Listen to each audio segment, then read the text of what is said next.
साधु बन के बिचरूं, वह घड़ी कब आएगी। संत साधु बन के बिचरूं, वह घड़ी कब आएगी। चल पड़ूं मैं मोक्ष पथ पर, वह घड़ी कब आएगी। हाथ में पीछी कमंडल, ध्यान आत्म राम का, छोड़ करे घर बार दीक्षा की घड़ी कब आएगी। संत साधु बन के बिचरूं, वह घड़ी कब आएगी। 5 समति 3 गुप्ति 22 परिचय में सहूं, छोड़ करे घर बार दीक्षा की घड़ी कब आएगी। नमोस्तु। ओम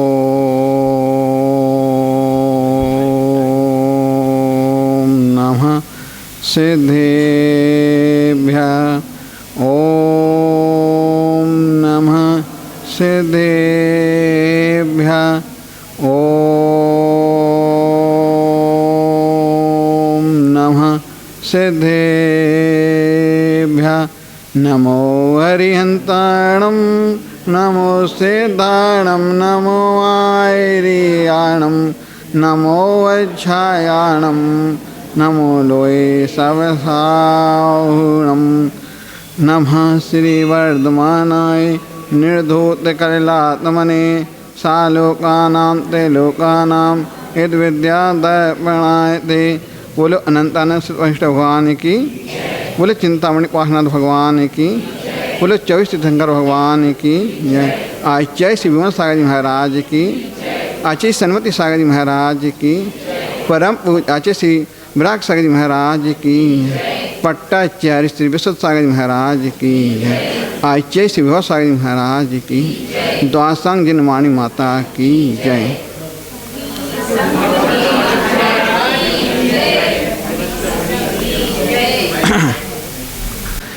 रागी से वीतरागी बनना है तो आचार्य भगवान लाते थे कि रागी से वीतरागी, रागी होते हैं तो वीतरागी कैसे बने। तो आचार्य से बतला रहे थे कि रागी तो संसारी प्राणी होता है और वीतरागी अपन ने भगवान को। और देखा जाए वीतराग की ओर मुनिराज बनते हैं, क्योंकि राग सबसे राग किस वस्तु में राग करना, किस में नहीं करना। तो आचार्य से बतलाते थे राग यदि आपने संसार की वस्तु में किया तो आप इस संसार में भटकते रहोगे। आचार्य भगवान बतलाते हैं भगवान ने राग को छोड़ा तो वीतरागी बन गए। उन्होंने देश को छोड़ दिया, वीतरागी बन गए। इसलिए अपन को उस ओर बढ़ना है जिस ओर भगवान ने इस राग देश को छोड़ा है।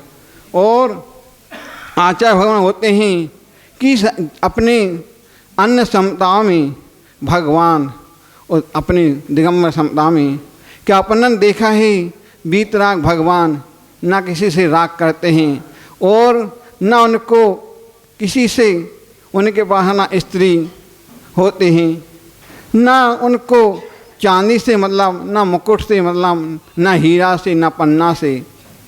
उनको आपने प्रतिमा भी देखी होगी भगवान की, अपनी वीतराग मुद्रा की, तो मात मूर्ति ही मिलेगी उनके पास। अन्य स्त्री उनका कुंडल हाथ नहीं, माला नहीं, यत्र नहीं और हथियार नहीं। माँ अपन ने देखा होगा भगवान को कि उन्होंने आचार्य स्वामी बतलाते हैं कि अपन देखते हैं भगवान को कि उन्होंने सबसे पहले देवागम नमोयानाय श्यामरादि भूषया माया विश्व संते ना ससिनो महान। आचार्य भगवान कहते हैं, हे प्रभु आप धन्य हैं, आपको देख करके मैं दौड़ा दौड़ा आ रहा हूँ।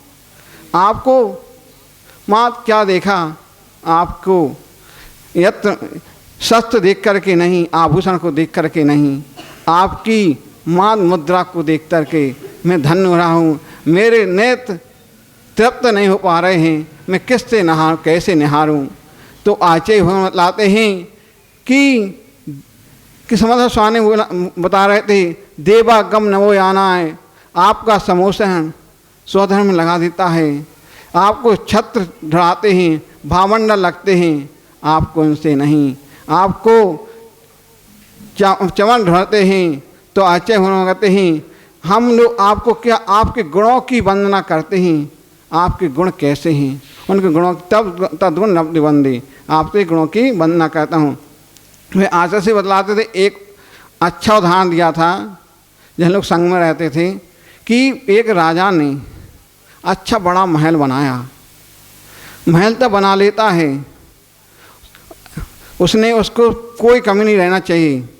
राजा बोलता है ठीक है, उसने इंजन को बुलाया, देख लिया गया कोई अभी कमी तो नहीं है, तो बोलता है इसमें तो कोई कमी नहीं दिखता है।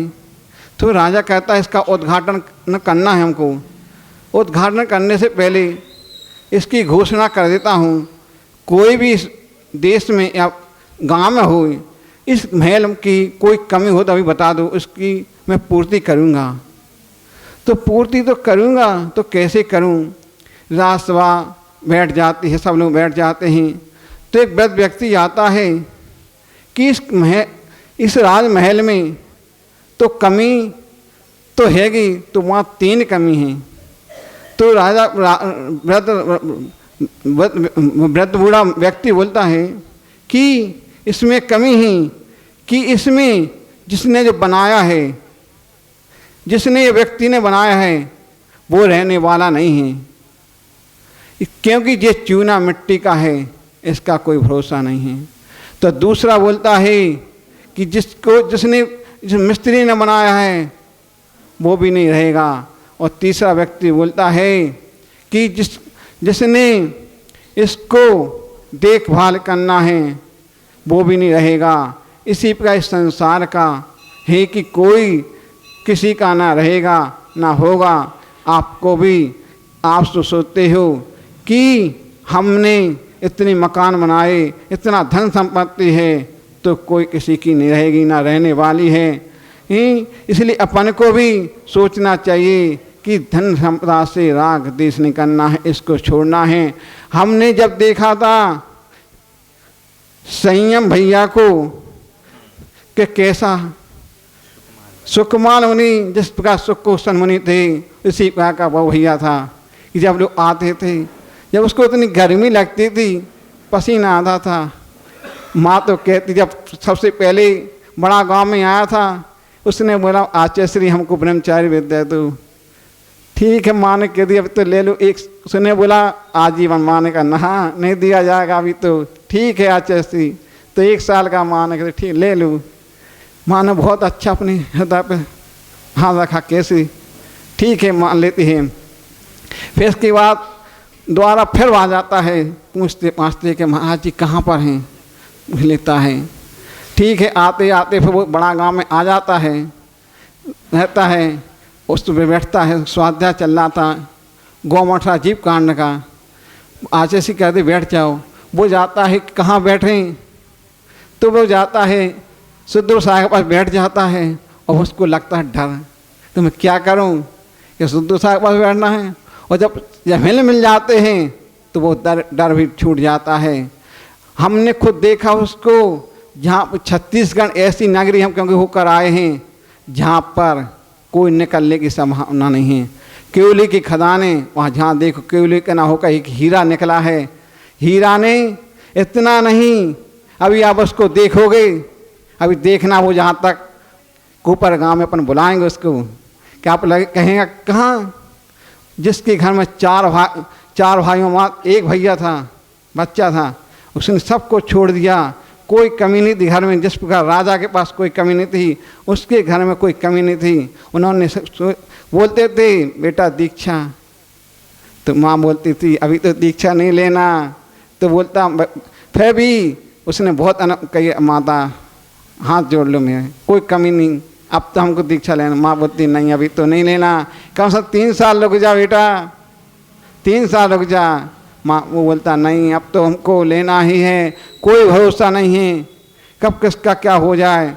फिर भी जब उसने हम देखते थे जहाँ पर उसको एक टाइम भोजन कैसे लेता होगा, जो चच्चा 8-10 रुपये खाने वाला, बाहर होटल का खाने वाला, उसने सब कुछ छोड़ दिया, माँ को छोड़ दिया, पिता को छोड़ दिया, घर की संपदा को छोड़ दिया। उसको जी नहीं लगा।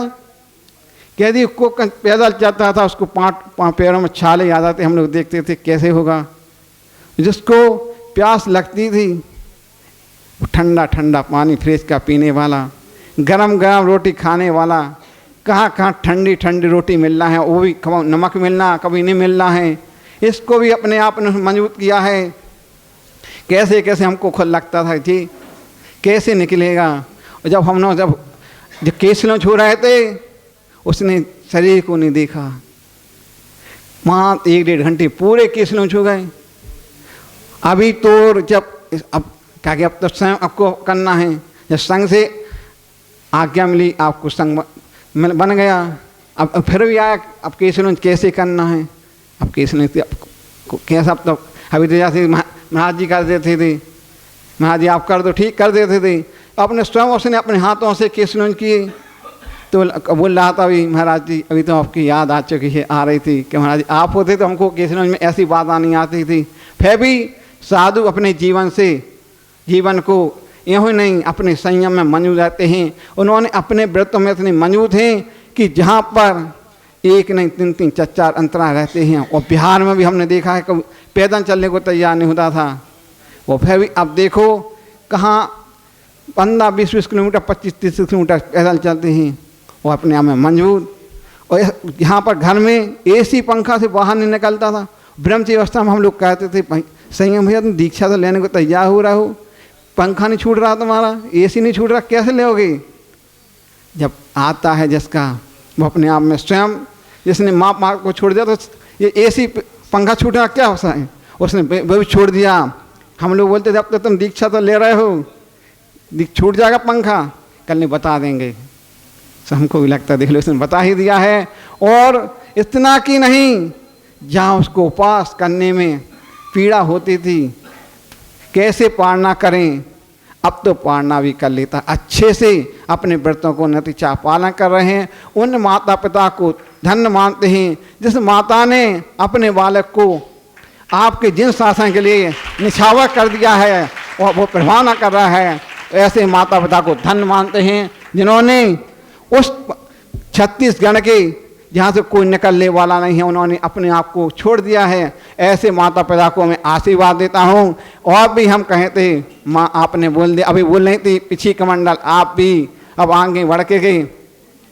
बहन के तो भाव बन ही रहे हैं कि मैं कब संसार से छूटूँ। अकेले माँ उसको भी पकड़े हैं, नहीं अकेले कभी नहीं पकड़ पाओगी माँ, एक दिन वो भी छूट जाएगी। और हम यही भगवान से प्रार्थना करते हैं, हो माँ ओ पिता, इस संसार को छोड़ करके आपको भी इसी मार्ग पर आना है, जल्दी से जल्दी हो आ जाना है। इसी भगवान का बोले महावीर स्वामी भगवान की जय, बोले आचार्य शिवराज स्वामी महाराज की जय। नमो आयरियाडम नमो अज्छायाडम नमो लोए सौसाहुडम। मेरे पवित्र मन में गुरुदेव आओ, मैं शास्त्र वाचन करूं प्रतिभा जगाओ।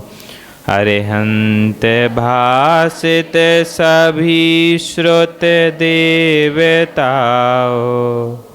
क्या बोलना अब मुझे तुम ही बता, क्या बोलना अब मुझे तुम ही। यस्य स्वयं स्वभावाप्तिरभावे कृष्णकर्मिणः तस्मै संज्ञानरूपाय नमोस्तु परमात्मने नमोस्तु परमात्मने। अनंत अनंत सिद्ध पंच परमेष्टि भगवान की कल्याण कल्पद्रुम कल्याण मंदिर श्री 1000 मूलनायक चिंतामणि पार्श्वनाथ भगवान की शासनायक भगवान महावीर स्वामी की परम पूज्य आचार्य गुरुवर श्री पूज्यपाद महाराज की परम पूजनीय दादा गुरुदेव श्री विराग सागर जी महाराज की परम पूजनीय आचार्य भगवंत श्री विशुद्ध सागर जी महाराज की संयम प्राण प्रदाता परमादरणीय आचार्य भगवंत श्री विभव सागर जी महाराज की अहिंसामयी विश्व धर्म की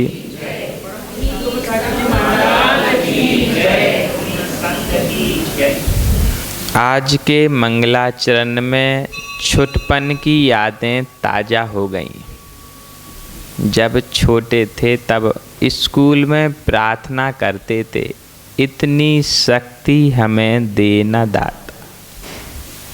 दाता से प्रार्थना करते थे, यद्यपि ये दाता नहीं है, फिर भी हम दाता से प्रार्थना करते थे कि इतनी शक्ति हमें देना दाता कि मन का विश्वास कमजोर हो। यदि घर में अधिक बच्चे को छूट मिल जाए तो वो उद्दंडता की सीमा पार कर देता।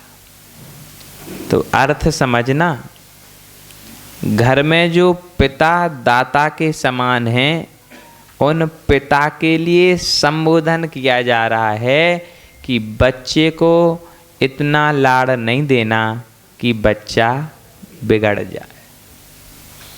बच्चा अपनी मर्यादाओं के साथ आपकी भी मर्यादा का ध्यान रखने इतनी शक्ति देना कि मन का विश्वास, उसे विश्वास रहे आए कि मेरा पालन पोषण तो पिताजी करेंगे, और पिताजी स्वर्गस्थ हो गए, फिर कौन करेगा।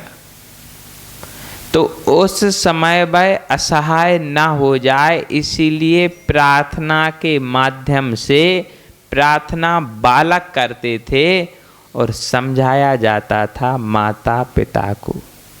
यह प्रार्थनाएं होती थीं पहले के ज़माने में। आज के ज़माने की प्रार्थनाओं की पूज्य ज्येष्ठ महाराज प्रथमानी योग की कहानियों के माध्यम से करणानी योग के रहस्यों को उद्घाटित कर रहे थे। वो एक कहानी बतला रहे थे कि राजा ने महल बनवाया, उस महल में सारी सुविधाएं परिपूर्ण रूप से की। फिर उन सुविधाओं को दिखाने के लिए पूरे गांव के, नगर के और महानगर के लोगों को बुलवाया और दिखलाया कि इस नगर में, इस महल में कोई कमी तो नहीं है। लेकिन एक वृद्ध जो विद्वान था वह बोला, 3 बातें ऐसी बोल के चला गया कि राजा ने जो बड़े मोह के साथ उस महल को बनवाया था वह मोह भंग हो गया। उसने पहला उत्तर दिया कि इस महल को बनाने वाले शाश्वत नहीं रहेंगे, इस महल को बनवाने वाले भी शाश्वत और इस महल में रहने वाले भी शाश्वत। राजा को अटपटा सा लगा, बोले क्या बोलते हो तुम? करोड़ों सोने की मुद्राएं लग गईं, आधा जीवन इस महल में चला गया, सारी मेहनत करने के बाद, इतनी बुद्धि लगाने के बाद महल बनवाया, विदेश से कारीगर बुलवाए थे। ठीक है, कारीगर ना रहें कोई बात नहीं, हमें क्या मतलब, आया काम किया पैसे दिए चला जाए अपने कोई, लेकिन बनवाने वाले को तो रहना चाहिए। चलो कोई बात नहीं, यदि हम भी मर जाएं तो कोई गम की बात नहीं, लेकिन हमारे बच्चे तो रहें। बोले वो भी शाश्वत नहीं रहेंगे, कभी न कभी आपके पुत्र का भी मरण। जैनागम क्या, हर एक संप्रदाय में एक सत्य तो चलता ही चलता है, वह है मरण। लेकिन मोह की दीवाल से वह ऐसा ढका रहता है कि सब जानते हैं कि हफ्ते के 7 दिनों में से एक ना एक दिन मेरा मरण अवश्य होगा, लेकिन उस दिन की खोज नहीं कर सकते। उस दिन के आने के विचार से ही व्यक्ति दुखी हो जाता। यदि किसी व्यक्ति से कह दिया जाए कि अमुक दिन आपका मरण हो जाएगा, तो मोह के कारण उसके पैर लड़खड़ाने लगते, और वो दिन आए ना आए उसी दिन मरण। वास्तव में कारण क्या है कि मरण का नाम सुनते ही जीवन से आस्था टूट जाती है। वास्तव में जीवन से आस्था कोई अन्य नहीं तोड़ता, आपका मोह तोड़ देता है। इतना मोह लगा हुआ है जीवन से, इतना मोह लगा हुआ है जीवन से कि यदि हाथ की उंगली में कांटा लग जाए और उसमें पस बनने लगे तो हम डॉक्टर के पास दौड़ते हैं कि इसमें कोई बड़ी बीमारी तो नहीं हो रही। और यदि डॉक्टर कह दे कि आपको शुगर है, इसमें तो गैंग्रीन हो रही, फिर तो समझ लो कि आधे प्राण उस उंगली में आकर के अटक गए। अब उन स्थिति क्या बनती है कि जो भीतर में आत्मविश्वास था, वह आत्मविश्वास मोह ने हरण कर लिया। और मोहिनी कर्म की ऐसी महिमा है कि यदि अपनेपन आ जाए तो व्यक्ति को कहीं का नहीं छोड़ते। उसी बात को पूज्यपाद महाराज लिखते हैं कि आखिर ये मोहिनी कर्म क्या करता है, उसको हम भी अपने शब्दों में बतलाते हैं। सब अपने अपने शब्दों में अपनी बात को बतलाते हैं। तो पूज्यपाद महाराज ने 7वें नंबर की कारिका लिखी, सब हाथ जोड़ करके बोलेंगे। मोहेन संवृतम ज्ञानम स्वभावं लभते नहीं, मत्तः पुमान पदार्थानां यथा मदनं कोत्र वै।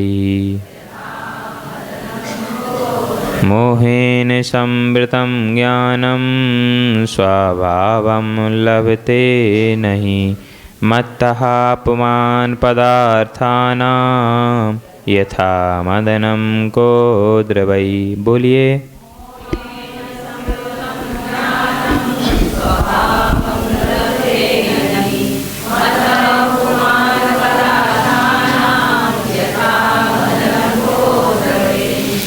पूज्यपाद महाराज बड़े मीठे मीठे शब्दों में कहते हैं, मोहेन संवृतम ज्ञानम।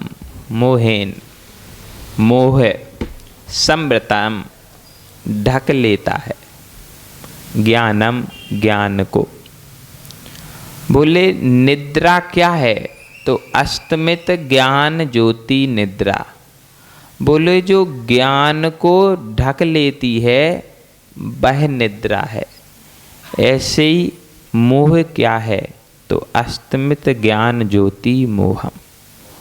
जो ज्ञान ज्योति को शून्य कर देता है वह मोह है। इस मोहिनी कर्म के कारण अच्छे अच्छे महाभट तपस्वी भी भ्रष्टता को प्राप्त।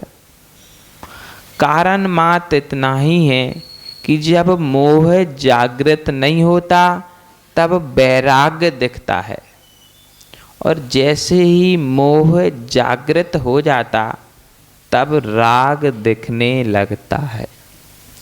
पूरा संसार राग और द्वेष के कारण ही टिका हुआ है, और राग और द्वेष की जननी है चारों कसाएं। चारों कसायों के माध्यम से दो दो का युगल बनाने पर दो राग में दो द्वेष में आ जाती हैं, और ये चारों इस प्रकार से जोड़ी बना लेती हैं कि संसार में जोड़ा जोड़ा दिखने लगते हैं। इस संसार के जोड़ा भगवान बना के नहीं भेजता। लोग कहते हैं सबकी जोड़ी भगवान ऊपर से बन के, ऐसे ही है क्या? सबकी जोड़ी ऊपर से बन के, यदि ऊपर से बन के आती तो पार्श्वनाथ मोक्ष नहीं जा पाते। क्यों? वो तो स्वयं भगवान के अवतार थे। भगवान के अवतार थे क्या? बोलो तो। अवतार नहीं थे तो भगवान कैसे बने? अवतारी तो होंगे ना। कौन थे बताओ? सब चुप हो गए। बोलो तो। स्वयं भगवान थे तो फिर भगवान बनने की क्या जरूरत पड़ी? प्रश्न है, बुरा नहीं मानना। यदि भगवान ही पैदा हुए थे तो भगवान बनने की आवश्यकता क्या पड़ी? और भगवान का अवतार नहीं थे तो भगवान कैसे बने? बोलो।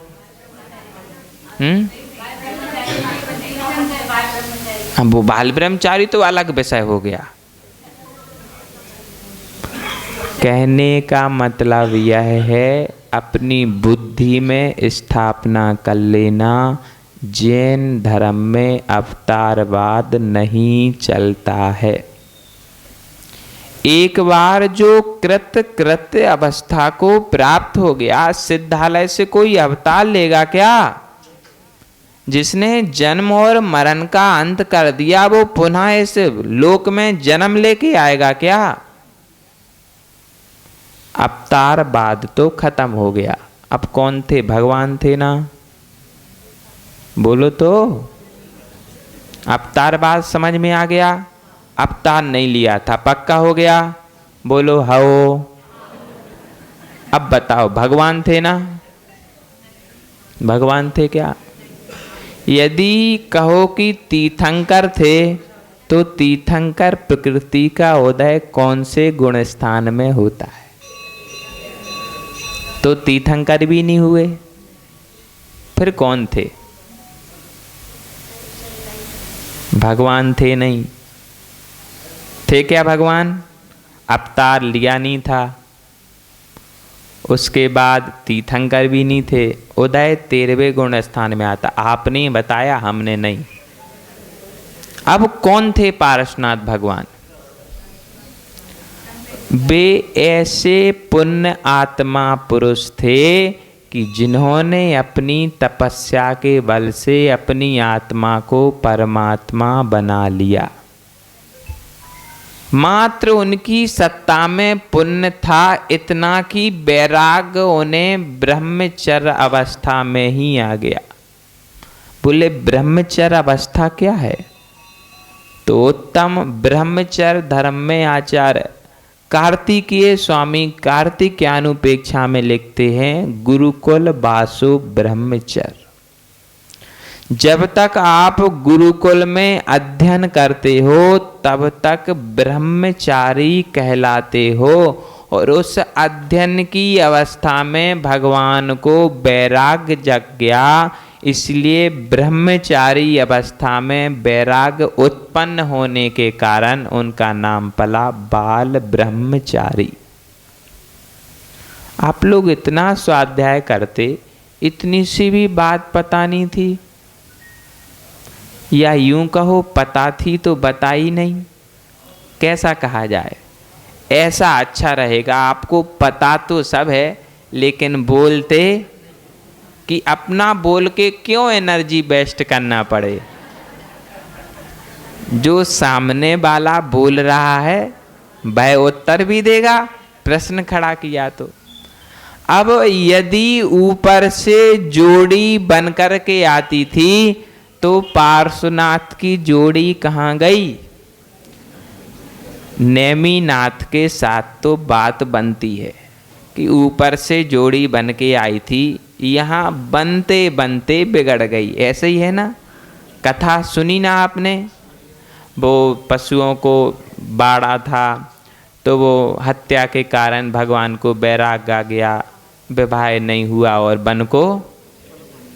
ठीक है, लेकिन पार्श्वनाथ की तो जोड़ी के दर्शन आज तक नहीं हुए। यदि होती थी तो दिखती। तो आचार्य कहते हैं कि ये मन की मात भ्रांति है कि जोड़ी ऊपर से बन के आती है। जो जैसे कर्म करता है उसको वैसी जोड़ी। अब यूं नहीं कहना कि मेरी श्रीमती खराब है, श्रीमान जी खराब है। अब यूं कहना कि मैंने इतने अच्छे कर्म किए थे कि स्वामी जी इतने अच्छे मिले, और मैंने इतने पवित्र कर्म किए थे कि मेरी श्रीमती मुझे इतनी प्यारी प्यारी मिली।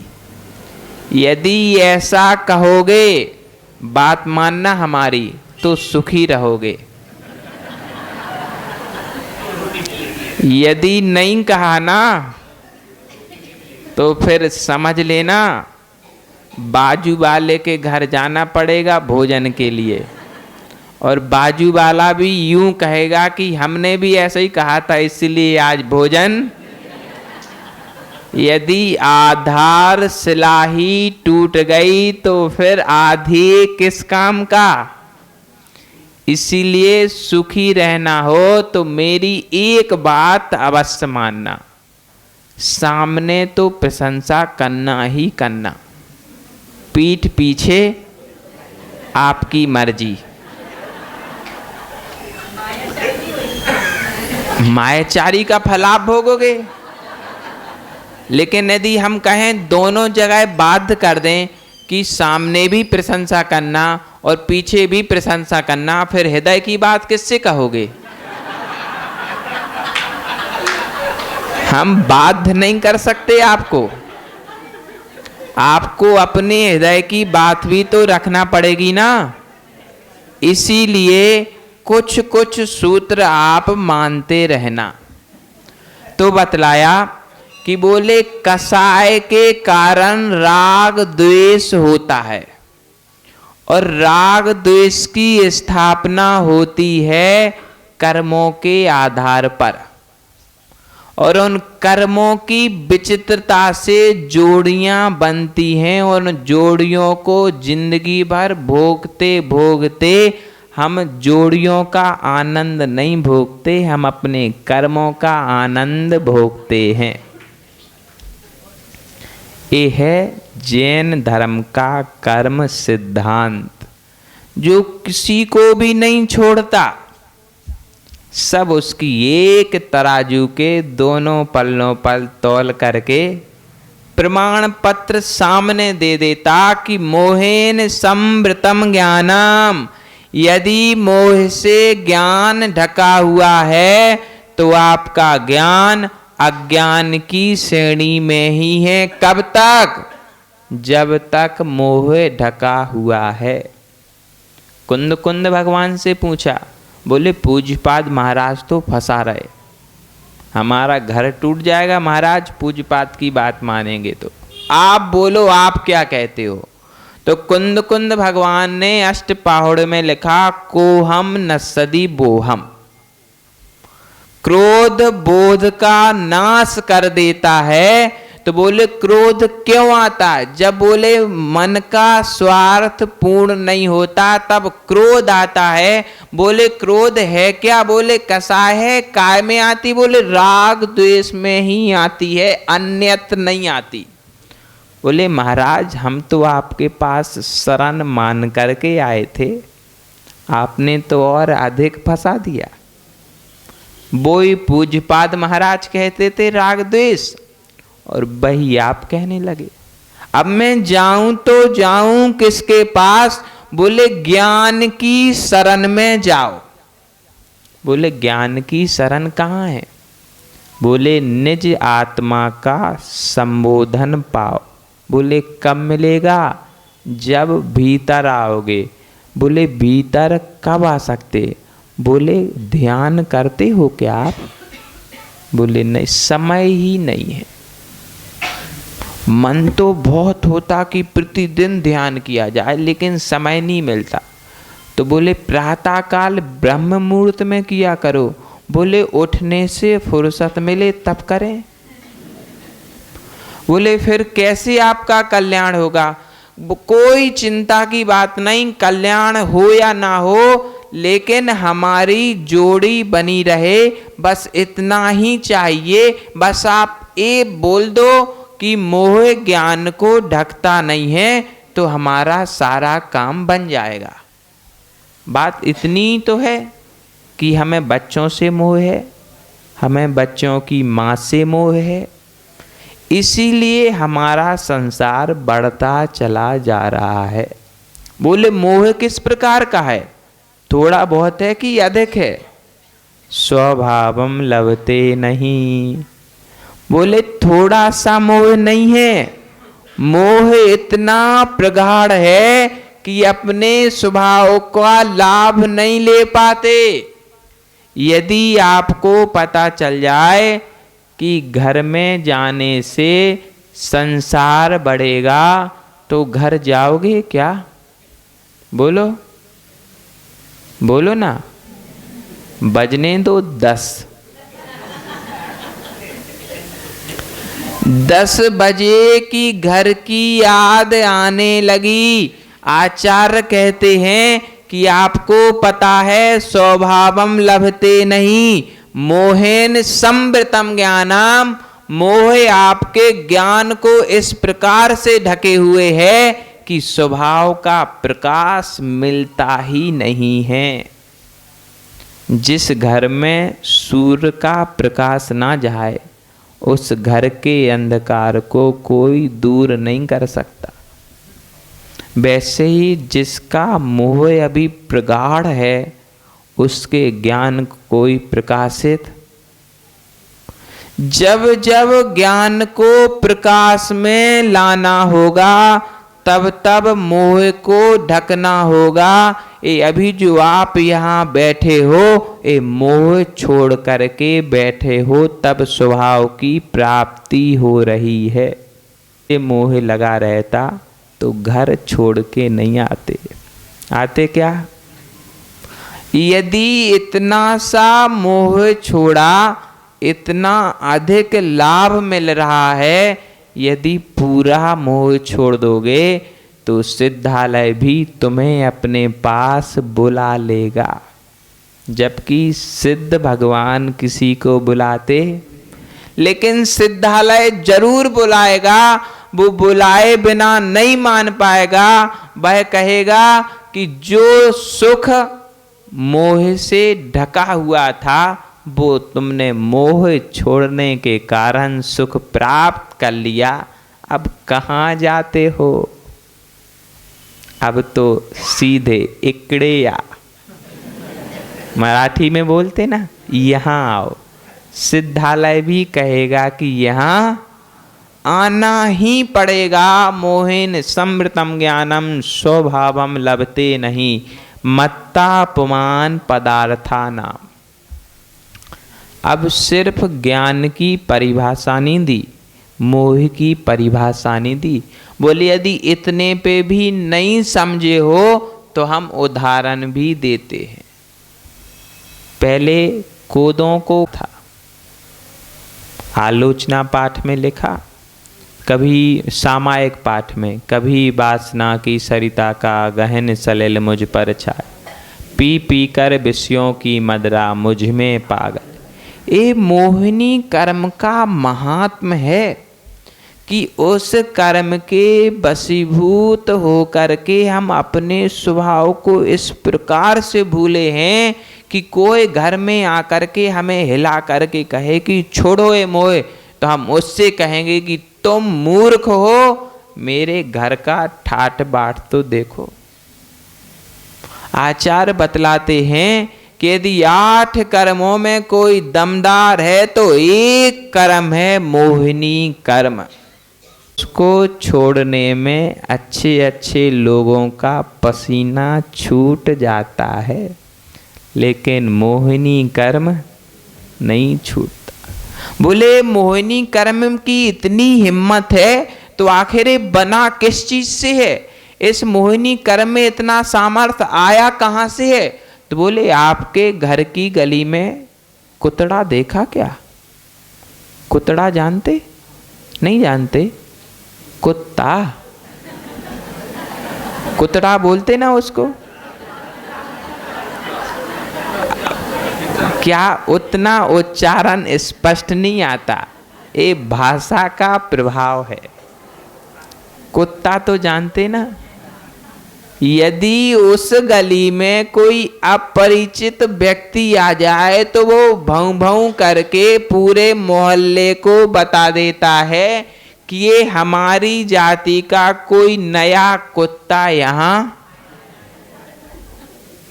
जात देख के सबसे पहले बोलता। यदि कोई नया मनुष्य भी मिल जाए तो देख करके इतनी जोर से आवाज देता है कि वो सामने वाला तो डर जाए। तो समझो, बोलो ना, मन नहीं गए, फंस गए। अभी तो बहुत समय है मरने के लिए। यदि कुत्ते की आवाज से डर गए तो फंस गए, वो आपके ऊपर और हावी होगा। और यदि उसको देख करके दौड़ लगा दी तो वो पीछे से आपको दौड़ाएगा, और जब तक दौड़ाएगा जब तक कि आप उसकी सीमा से बाहर, और यदि सीमा से बाहर नहीं निकले तो काटने में भी उसे कोई शर्म नहीं आती। बोले मोहिनी कर्म उस कुत्ते के समान है। बोले कैसे? यदि आप थोड़ी सी हिम्मत दिखा देते और कुत्ते को पीछे पलट करके देख लेते तो वो रुक जाता, और यदि एक कदम पीछे बढ़ता तो वो 4 कदम पीछे भागता, और यदि आप 4 कदम पीछे भागते तो कुत्ता 20 कदम पीछे भाग करके आपका चंगुल नहीं पकड़ता, आपको हानि नहीं पहुंचाता। बोले ऐसे ही मोहिनी कर्म है। यदि मोह से दूर भागे तो मोह दौड़ाता है, और डट करके सामना करो तो मोह क्षयाज। 10वें अध्याय के प्रथम सूत्र में भगवान उमा स्वामी लिखते हैं, सबसे पहले यदि क्षय होता है तो मोहिनी कर्म का क्षय। क्या अटपटी बातें सी लगती हैं। जो इतना दमदार वो ही सबसे पहले भाग जाता, ये तो ठीक नहीं है, यह तो ठीक नहीं है। जो दमदार होता है वो अंत तक डट करके सामना करते। बोले वो दमदार है ही नहीं, वो तो डरपोक है। लेकिन आप लोगों की विद्वत्ता है कि आप उसे दमदार मान के बैठे हो, क्योंकि आप स्वयं कैसे हो? डरपोक हो कि नहीं? यदि कुत्ता आ जाए तो डट करके सामना करते हो, और यदि मोह का उदय आ जाए तो जो हो रहा होने दो, अब हम कुछ नहीं कह सकते। क्यों? बोले वो मेरे ही परिजन तो हैं। यदि उन्होंने कोई असत कार्य किया है तो हम उसका विरोध नहीं कर सकते, क्योंकि वो मेरे ही परिजन हैं। हमें उनके साथ जीवन भर रहना है, इसलिए उनकी गलतियां माफ कर दी जाती हैं। लेकिन मोहिनी कर्म कहता है कि यदि आप इस भूल में बैठे हो तो आपकी उस व्यक्ति के जैसे हालत है जो व्यक्ति शराब को पी करके पत्नी से बहन, बहन से माँ, माँ से पत्नी, जो उसके मुख में आता है वो बोलता जाता है, लेकिन उसे यह विवेक नहीं रहता कि मुझे किससे क्या कहना चाहिए। बोले इसी प्रकार मेरी भी स्थिति है। जो पूर्व भाव में माँ थी वो इस भाव में कौन है? पता है क्या? बोले उसी के समान मेरी भी स्थिति बनी बैठी है। अब मैं क्या करूं? शराब पीने वाले को तो हम किन किन शब्दों से सम्मानित करते हैं, ये तो आप ही बता सकते हो। करते ना सम्मानित, उसे हम किस दृष्टि से देखते हैं, वो दृष्टि भी आपके पास विद्यमान है। यदि कोई शराब पीने वाला यहाँ बैठ जाए तो किसी से कहना नहीं पड़ेगा, आजू बाजू वाले धीरे धीरे खिसक जाएंगे। उसके बाजू में भी कोई बैठना, क्यों? क्योंकि वह अपने स्वभाव को भूल चुका है। यदि शराब का नशा उतर जाए तो उसे आप यह समझाओगे कि शराब नहीं पीना चाहिए। शराब पीने से स्वास्थ्य के साथ साथ घर भी टूट जाता है, लेकिन शराब के नशे में कोई उससे बात करना भी, फिर ये सब लोग तो मोह के नशे में बैठे हुए हैं। चढ़ा कि नहीं मोह का नशा? बोलो तो।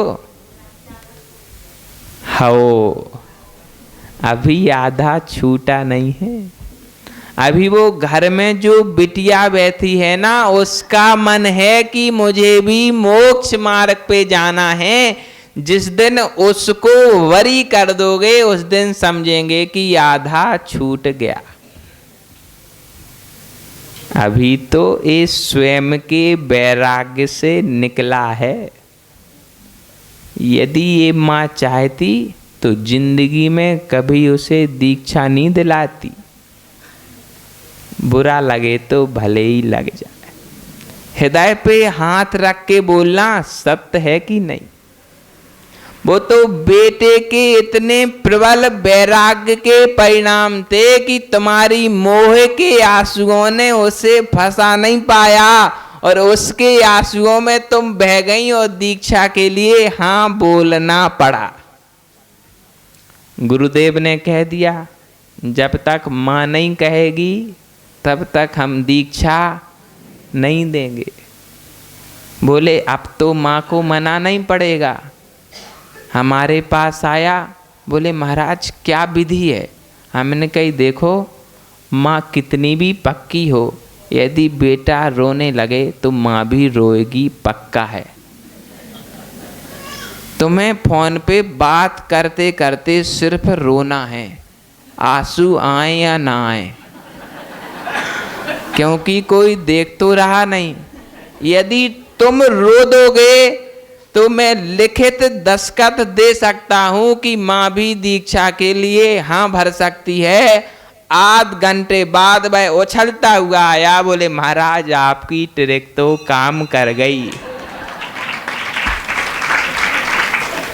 कहने का मतलब यह है कि माँ का हृदय इतना नम होता है कि वह पुत्र के आंसू नहीं देख सकती, भले ही पुत्र छूट जाए।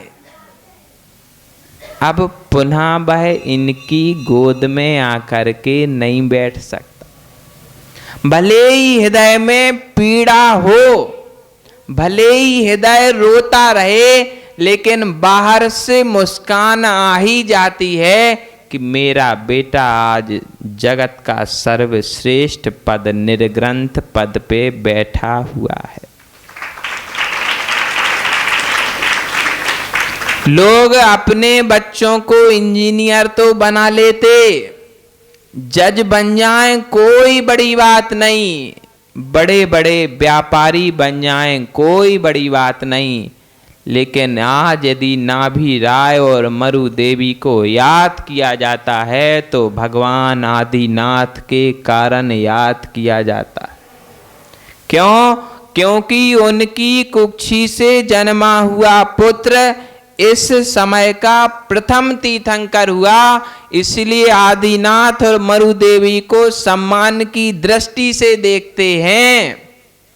फिर जिनके पुत्र और पुत्री निर्ग्रंथ हुए हैं, उन माँ का सम्मान क्यों नहीं? समाज ने सम्मान कर दिया। उनके पुण्य का किया कि अपने पुण्य का किया? बोलो ना। तो तुम्हारा पुण्य नहीं था क्या? बोलो ना। दोनों के पुण्य के कारण हमने उनको सम्मानित किया कि तुम्हारा पुत्र तो बन गया, कोई बात नहीं, अब हम स्वयं तो बन जाएं। यह कहने और सुनने में बड़ी सहजता लगती है, लेकिन जिसका बेटा घर से जाता है ना, वो हृदय वो ही समझ सकता, दूसरा नहीं समझ सकता। इस संसार की विचित्रता है कि मोह के कारण व्यक्ति रोता है, इतना दुखी होता है कि क्या करें क्या करें क्या करें, यह काम ना होता तो अच्छा था। वो संयम की माँ भी सोचती होगी कि यदि बेटा मुनि ना बना होता तो कितना अच्छा था, कितना अच्छा था। लेकिन इस माँ की एक विशेषता है, वो संसार की प्रत्येक माँ को धारण करना चाहिए। हम लोगों ने वीडियो कॉल पे दिखाया, देखो एसी लगा है। तो हमारी माँ होती तो बोलती बेटा चलवा लो, गर्मी लग रही होगी। लेकिन ये राखी माँ बोलती है चलाना नहीं, दोष लगता है। ये है, आज तो इसकी कुक्षी से मात्र मुनि जन्म लिया है, आगामी काल में तीर्थंकर भी जन्मेंगे। उसका कारण यह है कि इनकी आधारशिला मजबूत है। चर्या के प्रति जो शिथिल नहीं होते, उनके घर में ही चर्याचार जन्म लेते हैं। बोले पंखा नहीं चलवाना, दोष लगता है। मैंने कहा बाजू से पूछो कौन सा दोष लगता, तो पूछा कौन सा दोष लगता, बोले ये नहीं पता, लेकिन दोष लगता है इतना पता है। मतलब भीतर में भावनाएं पल्लवित हैं कि मैंने जिन संत शिरोमणि का जीवन भर आचरण देखा है, यदि मेरा बेटा मुनि बना है तो उन्हीं की चर्या में ढले, अन्यत्र की चर्या में ढालना नहीं चाहते। क्यों? क्योंकि अन्यत्र की चर्या में ढलोगे तो अन्न अन्न अन्न हो जाओगे, यदि प्रधान की चर्या में ढलोगे तो प्रधान बने रहोगे। इसीलिए सदैव उसी पंथ पर चलना, महापुरुषा गता स येन पंथा। जिस मार्ग से महापुरुष चलते हैं उसी मार्ग से चलना चाहिए। अध्ययन सागर जी एक कविता कहते थे, बोले लीख ही लीख चले रे घोड़ा, लीख ही लीख चले गाड़ी, और लीख ही लीख चले कुपूत। लीख छोड़ तीनों चलें, शायर शेर सपूत।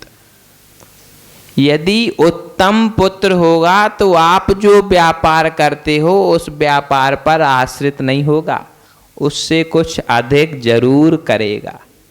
और कुपुत्र होगा सो आपके व्यापार को ही डकार के। शेर कभी हिरण के पद चिन्हों पर नहीं चलता। यदि हिरण के पद चिन्हों पर चलेगा तो अपने लक्ष्य को नहीं पा पाएगा। उसे यदि हिरण को पकड़ना है तो हिरण के पद चिन्ह लांघ करके चलना पड़ेगा।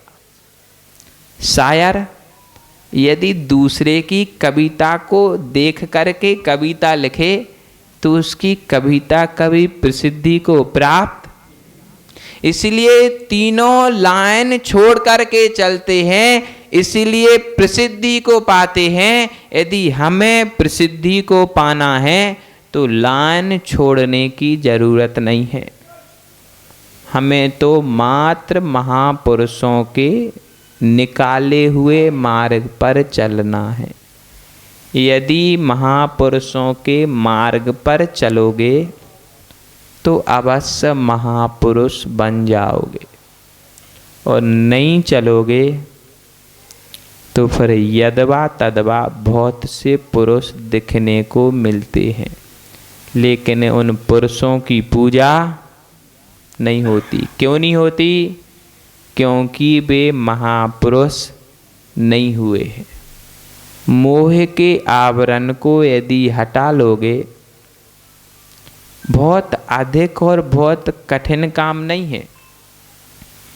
थोड़ा सा मोह छोड़ा तो मंदिर आ गए, थोड़ा और मोह छोड़ दो भोजन का, फिर वही पुरानी वाली बात, वृत्ति बन जाओगे। पुरानी बात है, अब नई नहीं बची। और थोड़ा और शरीर का मोह छोड़ दो तो महावृत्ति बन जाओगे। फिर कुछ नहीं करना, एक बार महावृत्ति बन गए फिर तो मोह धीरे धीरे छूटता चला जाता है, और ना छूटे तो समाज छुड़वा देती है। यदि हमारे पास अभी कोई परिग्रह रूप दिखे ना, तो नितिन दादा आके कहेंगे, महाराज इसका क्या काम आपको, ये छोड़ो चलो। तो फिर समाज छुड़वा देती है।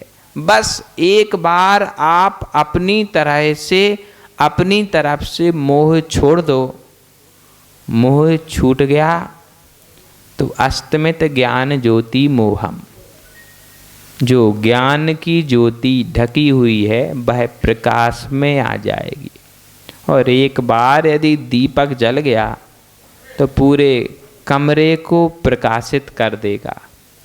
और मोह का दीप बुझ जाए और ज्ञान का दीप हृदय में जल जाए तो आपके पूरे हृदय को ही क्या, पूरे परिवार को प्रकाशित कर देगा। बस आवश्यकता है मोह को कम करने की, छोड़ना नहीं आप लोग, नहीं तो कोपरगांव खाली हो जाएगा। कम करना, कम करोगे तो कोपरगांव की प्रसिद्धि हो जाएगी। आज 9 है ना जो, वो 1900 हो जाए। चाहते हो कि नहीं हर घर से एक वृत्ति हो? बुंदेलखंड में हर एक घर से कोई ना कोई वृत्ति रहता ही रहता है। ऐसे ही इस गांव का नाम भी बुंदेलखंड की श्रेणी में आ जाए, लेकिन बुंदेलखंडी नहीं बनना, बने रहना महाराष्ट्र के। यहाँ पर कसायों में मंदता रहती है। आपका समय हो गया, कल फिर आओगे। परम पूजनीय संयम प्राण प्रदाता गुरुदेव विभव सागर जी महाराज की